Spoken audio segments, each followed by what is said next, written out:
Hey there, welcome back. If you've ever tried soloing in Elder Scrolls Online as a Stamina Nightblade, you know it's not the easiest class to solo with. The heals are weak, the survivability is not good, but I wanted to try it anyway, so I took on the challenge of soloing world bosses, soloing dungeons, and it can be done with the right setup. So we're going to talk about that in this video. The solo Stamina Nightblade, we're going to go over the sets that you need, the skills you can use in different situations, the best CP setup you can get, and more. So check it out. Alright, checking out the stats first. So remember again, this is a solo build, and the stats aren't necessarily the best for like group DPS or trial DPS. This is really just a well-balanced mix of stats overall. So 10k max magicka, 20k health, and about 27k stamina. Let me use the potion here. So magicka recovery 600, health recovery is about 500, and stamina recovery 1600.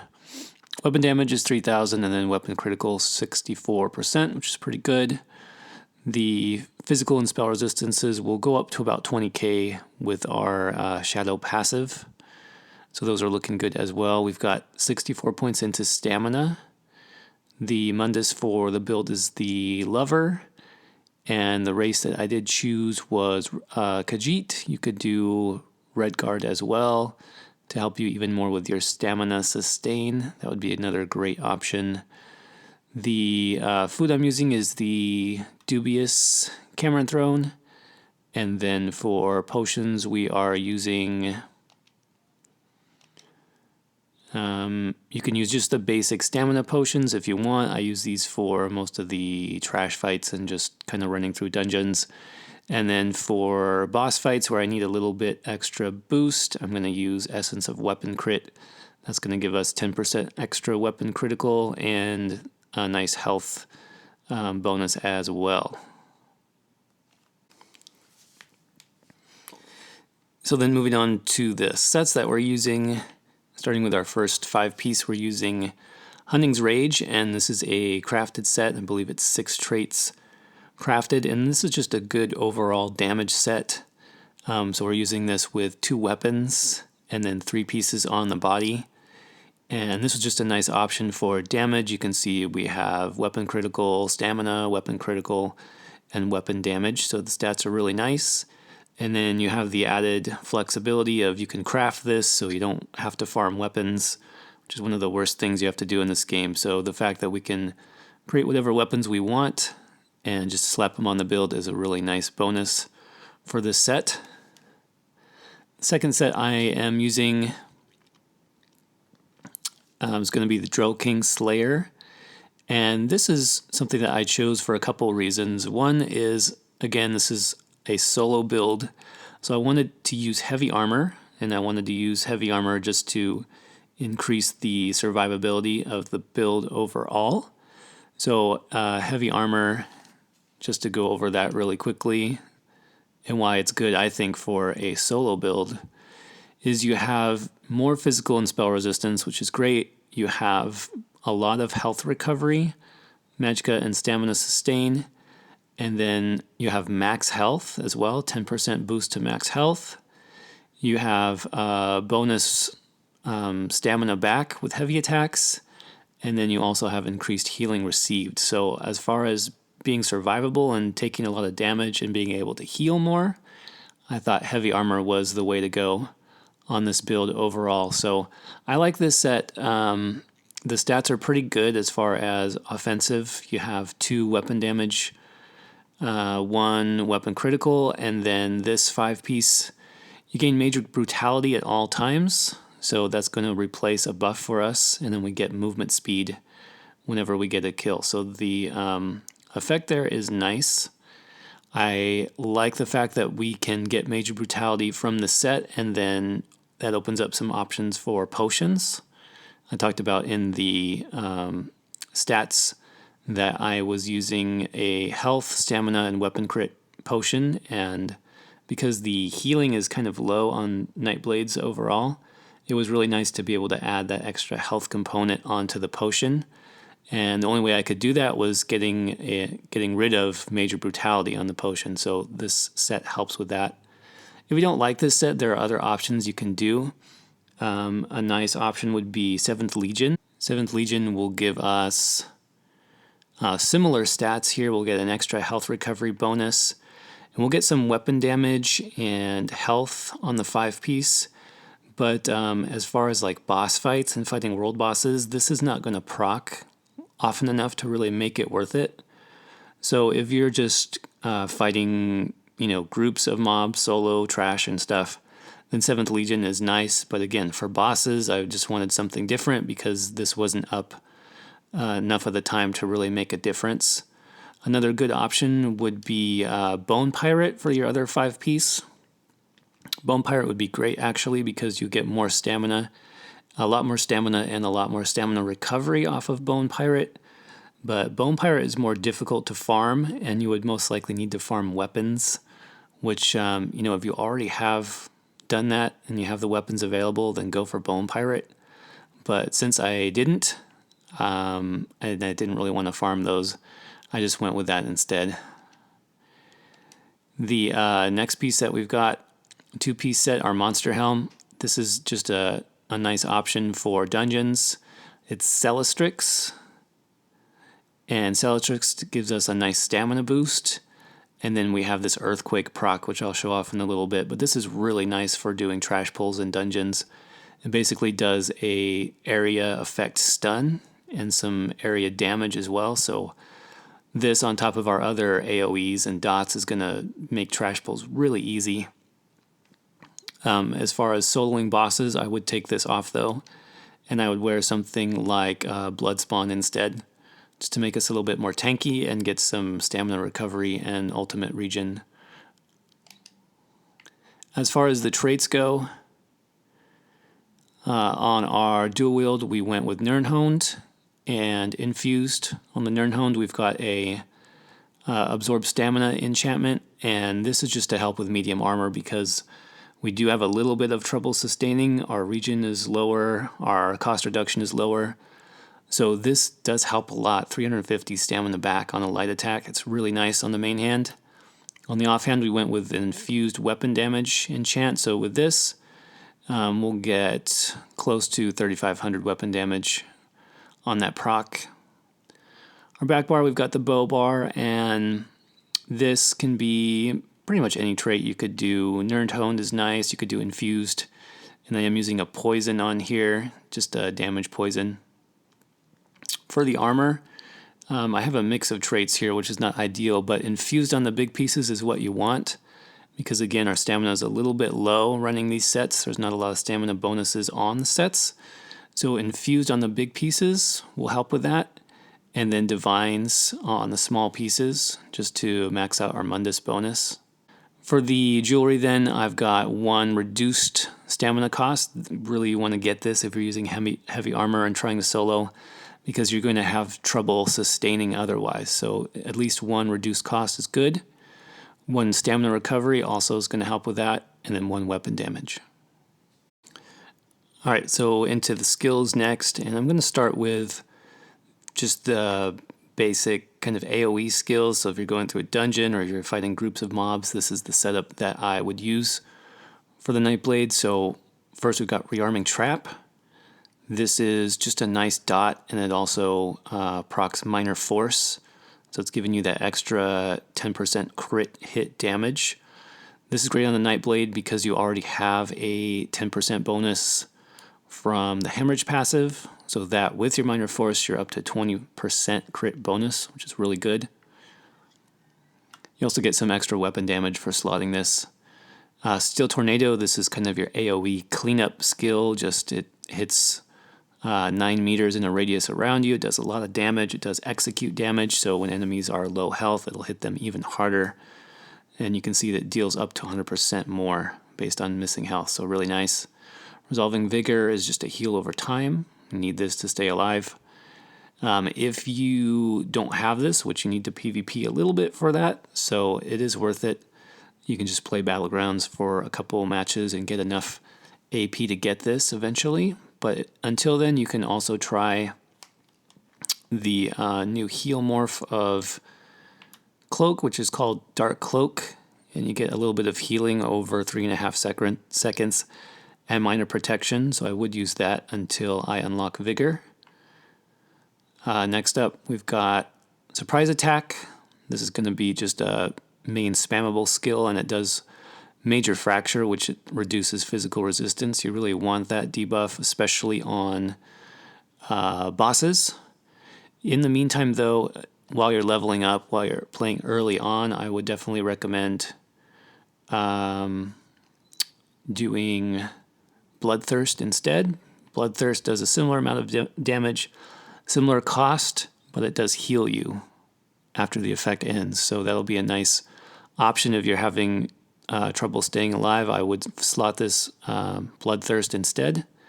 You'll get a little bit less damage, but the healing makes up for it when it counts. Next up, we got Deadly Cloak, and this is a pretty nice skill as far as staying alive in AoE and dungeons and trash fights. You take 25% less area of effect damage, and that's really the main reason why we're slotting this skill. The ultimate here is going to be Soul Harvest. So you may wonder why choose Soul Harvest over Incap. They both do. They have similar effects here. You get the bonus damage increase for 6 seconds, which is good. You get the Major Defile, not such a big deal for soloing. But the reason why is 10 ultimate per kill, and if you're just spamming Steel Tornado in a group, you might get 6 kills. That's 60 ultimate back right away, so you can pretty much spam this almost like a regular ability.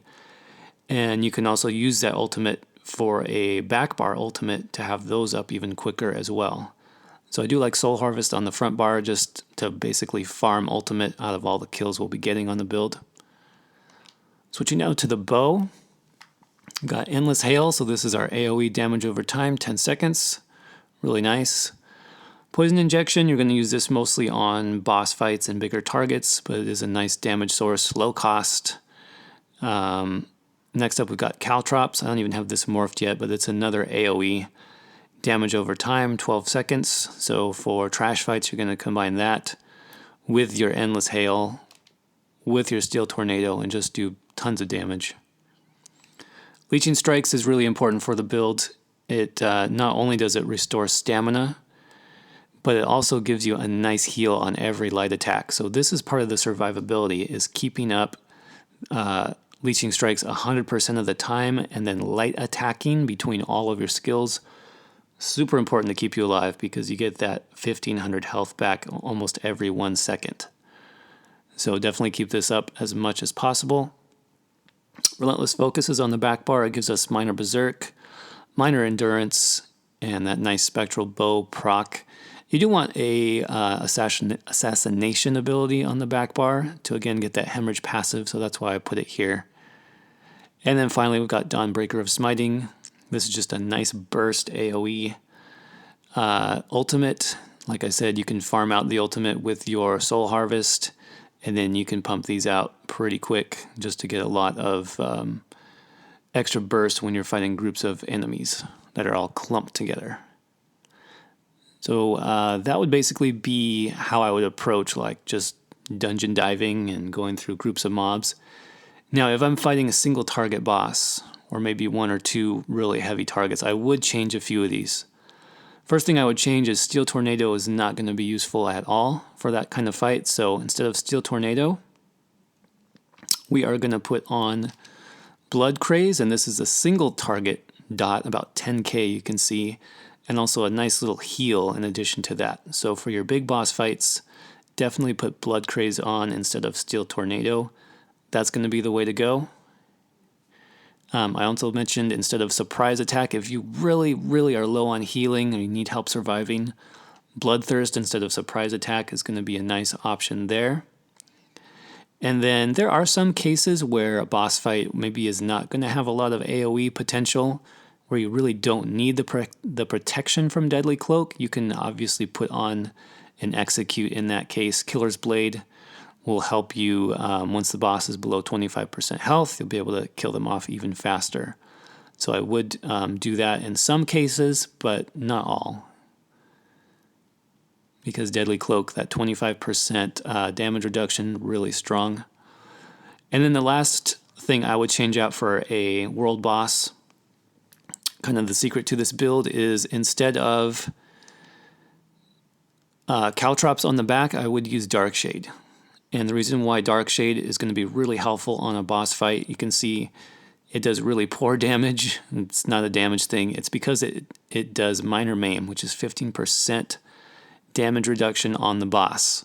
So not only are their light and heavy attacks going to hit for less, but minor maim actually affects all of the AoEs and every boss mechanic that comes from the boss. So this is going to reduce everything, making it a lot easier for you to survive those really hard-hitting world bosses. So let's take a look at the champion points. And I would say champion points is really a key to soloing on this build. So I have gone through these pretty detailed. I would pretty much try to copy these as much as possible. This is for max CP though, so if you have less, I would try to hit all the same nodes, but just put less points into each one, if that makes sense. So I'll try to break it down as much as I can. In the green tree, Warlord 18. This is going to help you break free. Sprinter only 13. You can even skip this one because of our Drow King Slayer. You get major expedition between kills anyways. You can also use your bow roll dodge to help you sprint faster, so you could save some points here by not even using that one. In this tree, 56 in tenacity is very important. Because we are a heavy armor build, we do rely a little bit more on heavy attacks, especially on that dual wield bar, so pumping that up is going to help. Nothing into Arcanist. 64 Mooncalf is going to help your stamina recovery even more. And then I did choose to put 23 into Healthy. Because we are a Khajiit, we get that extra health recovery bonus. And we are running health recovery on the potion. And then this is going to just help with that even more to help us survive. Nothing into Shade. We have 56 into Shadow Ward. This is really important. In world boss fights or dungeon boss fights in general, you usually see a boss doing a heavy attack, which you got to block it. There's just no other way around it. You can try to roll dodge, but sometimes that's a little bit trickier. Depends on the fight. So putting 56 in here to reduce our cost of block, that's going to help our sustain a lot because it's just going to give us more stamina after we block. We did put 20 into Tumbling just to help some roll dodge here and there. 23 into Blessed. 25 into Physical Weapon Expert. 11 into Master Arms, which seems kind of low, but I felt like we were doing most of our damage with damage over time, so you'll see that here. 72 into Thaumaturge. 37 into Precise Strikes. 39 into Piercing. 43 into Mighty. And then in our red tree, we've got 31 Ironclad. 56 into Hardy and Elemental Defender, just a nice split here. 9 into Thick-Skinned. And then I really tried to put in as much into Expert Defender as I could. This scales really nicely. You can see 25% reduced damage from light and heavy attacks, which again, you're going to get a lot of those in dungeons or fighting world bosses. So 47 points is going to help a lot there. 49 into Quick Recovery to help our healing on our Vigor. And just 2 left over into Heavy Armor Focus just to give us a little bit more physical resistance. Alright, so I just wanted to go through some of the skills here in action so you can see how to solo a dungeon. And I'm in a public dungeon right now, so mobs are pretty easy, but this will show you kind of how you can deal with a big group of mobs. So you want to buff up first, Leeching Strikes, and then Relentless Focus, and then we're going to start with Endless Hail and then Caltrops to show you how much damage that does.